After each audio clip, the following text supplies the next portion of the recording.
I've come to the conclusion that I'm going to have to play it one turn at a time, because it's too easy in a complex game like this to miss things.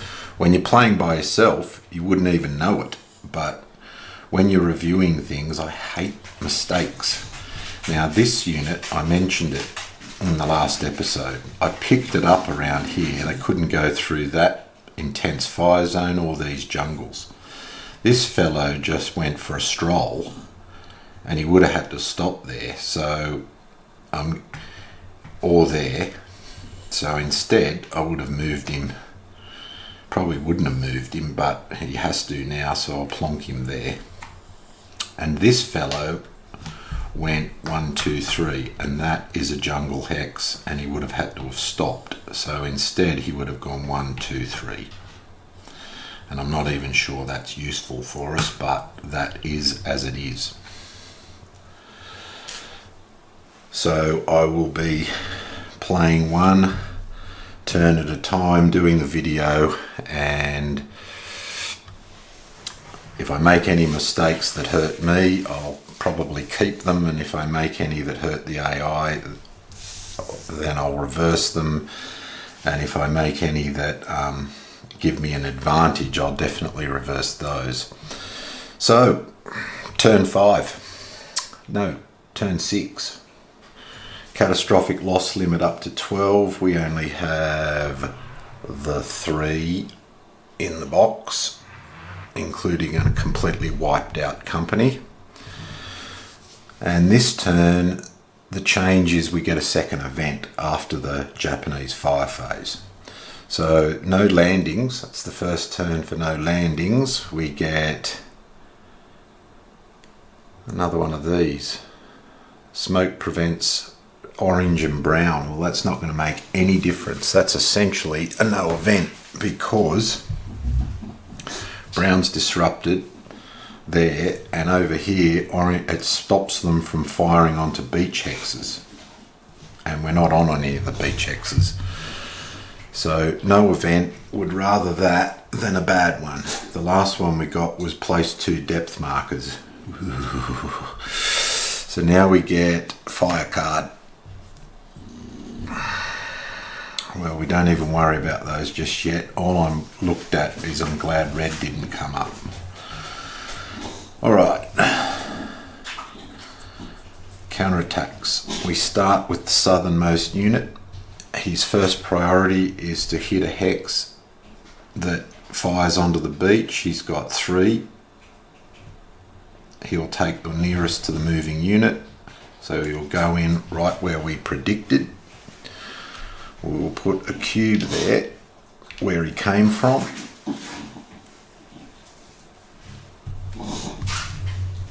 Because we're hoping to either kill him or send him back to where he came from. That's what we have in the hex. So he gets 1 card for each of the units. 1 for being a tank. And he doesn't get 1 for attacking, even though they're attacking, because he's not in CA stance. So he gets 1 for each unit, 1 for being a tank, and 1 for being 4 strength or more. So he gets 4 cards. We get 1 for each pip up to 4, and we've got 6. We get 1 extra for the flamethrower, and we get 1 extra because he's in counterattack stance. The other thing to note is that we have units adjacent, as in all around it. If you have units adjacent in the counterattack, you play the first card, which is it's the only time in this game in close combat that you get to play the first card. So we're in a red position, otherwise we'd be using the blue, but we're in the red and we miss. And he looks for red and he gets us, so we take a step loss and we lose a card, which would have been a hit. We miss. He hits us again. Catastrophic loss. Number 4, B15. We lose another card. We go at him. We miss. He goes at us. He misses. Unlucky. We go at him. We miss. He goes at us. US fire on counterattack. If drawn, treat as no hit. Thank God. Alright. So we didn't put a single hit on him, but then we only had 6 cards. What would you expect? And we keep the hex, lost 2 steps, catastrophic loss, and we're disrupted except for the HQ. He's disrupted, but because he's blue and blues come up, he will lose his disruption at the end of the fire phase, so I won't even bother putting it on.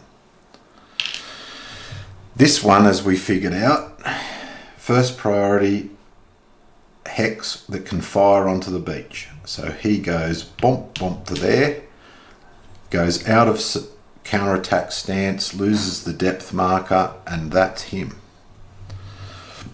This one can now, can't get to a beach hex, can't get to us because we're outside of 3, so he will take the westernmost and then the southernmost, and that's the closest one to him moving. It's the only one 2 away, so he will move there. This fellow has 3 hexes to choose from. Can't get to a beach landing hex, can't get or to a position that fires on them, can't get to us, so he will take westernmost, then southernmost. He will go to there because he will also take nearest unoccupied position to the moving unit. And this fellow is now 1, 2, 3, 4, 5, 6, 7, 8 from him, from that hex. 1, 2, 3, 4, 5, 6, 7, 8. So he will move, and he'll move across to the blue hex. And we're not finished. That's just counterattack. So now we have yellow M's. M is a mortar action, but only if the yellow position has no units in its field of fire and is within 4 of our units. So this fellow has a unit in his field of fire. The HQ doesn't hit him, so that's it for him. They've acted and they don't fire. This yellow over here is outside of range. This yellow will fire, and he will look for a diamond and he will hit the big one and stop us from moving into a position to flank, because that is fire from an unrevealed position. Disrupted. Nasty. And that's it for yellow. No unoccupied yellow hexes within 3 of us, or positions.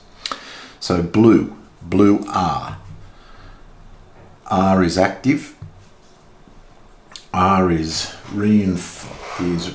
resupply, get a depth marker if units in field of fire, redeploy if not, and reinforce if empty. So he doesn't have units in field of fire, he will do nothing.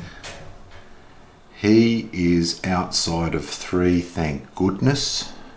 He's acted, the fellow up here. Blue. That is an occupied position. He's already got a depth marker, so he will shoot looking for diamond. Nope. Looking for diamond. Nope. So he just shot that position. So that's blue. Brown A. That means he will lose his disruption. A is an active, so it's just a standard shooting action. He will shoot Doesn't hit him. Looking for diamonds. Does hit him. So he gets hit and disrupted. Poor bugger, we only just got him off the beach. And that's it. Japanese fire card done. Always a relief. Next event. Place fortification in Japanese occupied coral position. Well, he is definitely going to go there under this one. All this does in the assault scenario is mean he needs artillery. Doesn't act as a third unit. It's not, the fortifications really become a problem in the B&R scenario. So that just means he needs machine guns, whatever that is, and artillery to take him out. All right.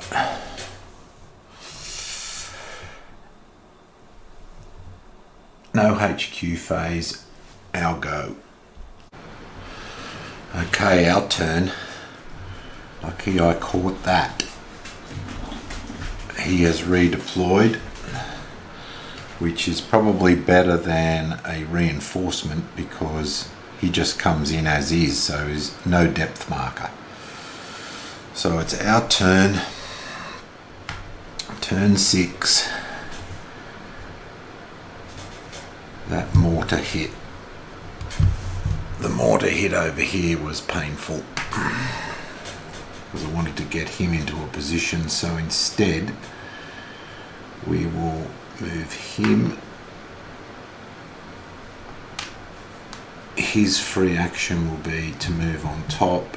He can get rid of his disruption, sorry. They are now done. He will get off the beach, or he gets free action thanks to him anyway. So he'll move up to there. That makes them all done.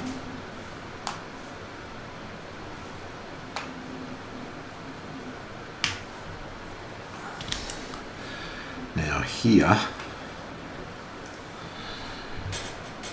we need flamethrower. We've brought it in with the engineers, so they will attack. 7 and 2 is 9. That gives us all the weapons. No, it doesn't. We will use his free action halved through the brush, so he's worth 1, becomes 10, but we've now got artillery in case that is artillery. 10 to, he's doubled to 4.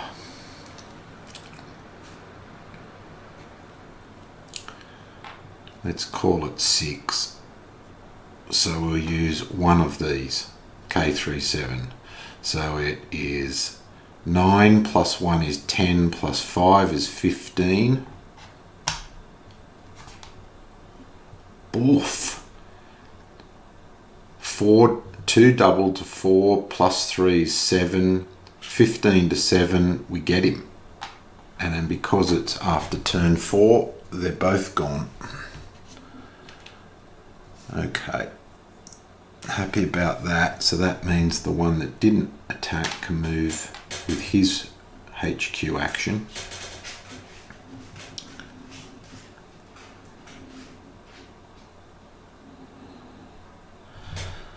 And that makes all of them done except for the HQ,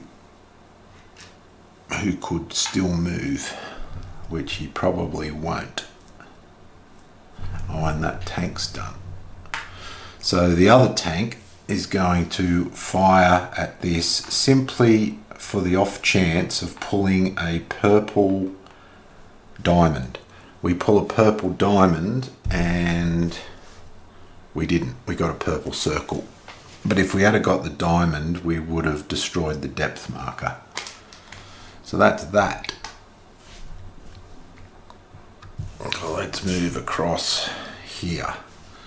Well, we're definitely going to attack it. 7 plus a hero, which could make it 8. He has all weapons except flamethrower and artillery. Demolitions and flamethrower. We can use the hero for the flamethrower. We've got demolitions. So that's 7 to 3. We double him. We've got the weapons. He goes into the eliminated Japanese units box. And we can still steal the hex, thank God, because he can go 1, 2, 3. Whew. Okay. He will go 1, 2, 3. He's not going through any nastiness.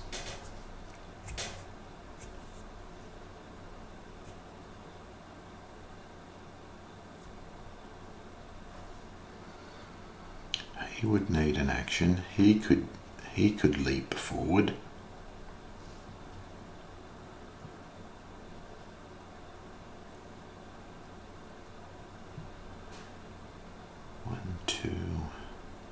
He will go up there. They will move into there.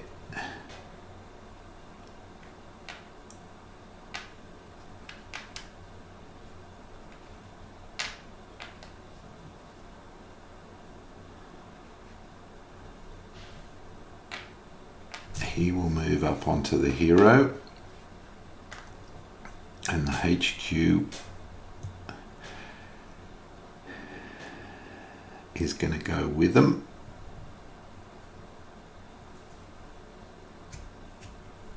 Not yet, he's not.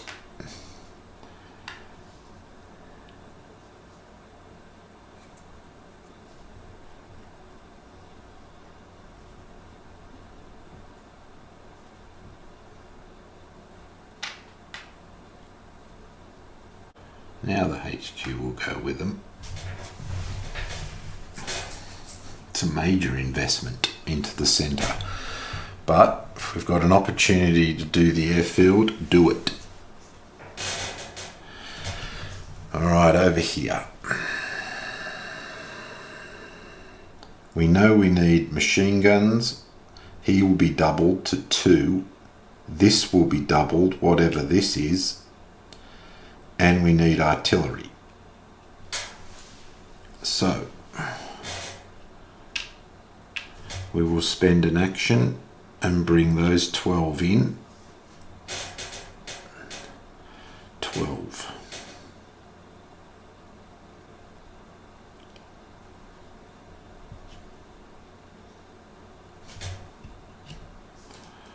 We really want to clear this.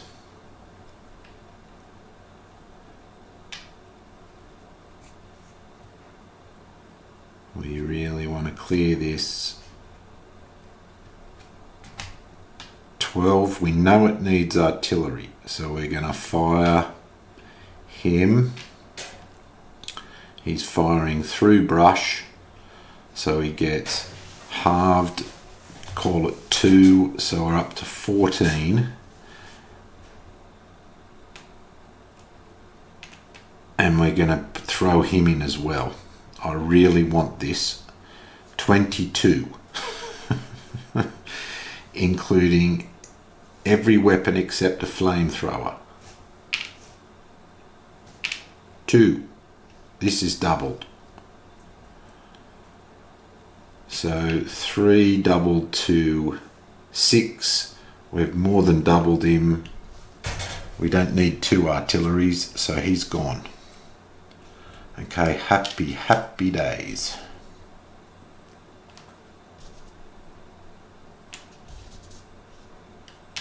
And this one that we got rid of over here should have gone into the Japanese elite units box.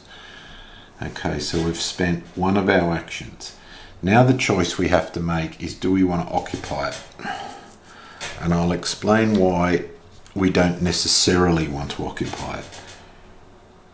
These guys are trying to get to these hexes that fire on the beach. Coral doubles the defender, but it doesn't double tanks. the depth marker goes away. They can never get depth markers back. They're not doubled. They're revealed. It's not a bad thing. It's not a bad thing. So it's only a bad thing. We'll only regret it bitterly if the next event says reinforce unit, then it'll go there. So it's whether we want to take the punt or be attacked and disrupted because of the attack. I'm going to take the punt. You might disagree, but I'm going to take the punt. I am going to take the punt. Now I'm going to use him, the big one, circle, to barrage that. I need a purple, and I got it. So he is disrupted. So this plan could work. Because now purple, we're out of purple fire zones. These have all been used.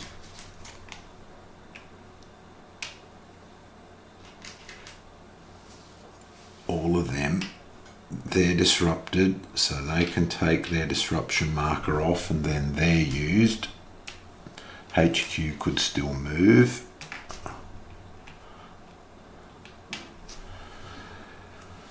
So I'm going to spend the other action to get this tank off, firstly off the beach and then up here cuddling up to the HQ.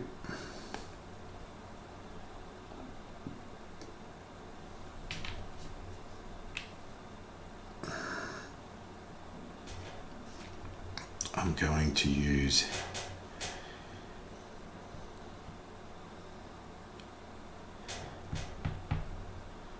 his action to go to there. I'm going to keep pulling him out and go 1, 2, 3 onto him because we haven't trodden through any active fields of fire or nasty terrain that stops us from moving. So that means they've now moved. Where's he going to go? He will be the first, so he'll go there. Or he might attack that and he'll go there. But one way or another, that's going to get hit and that's going to get occupied. So he will simply move that side of the bush.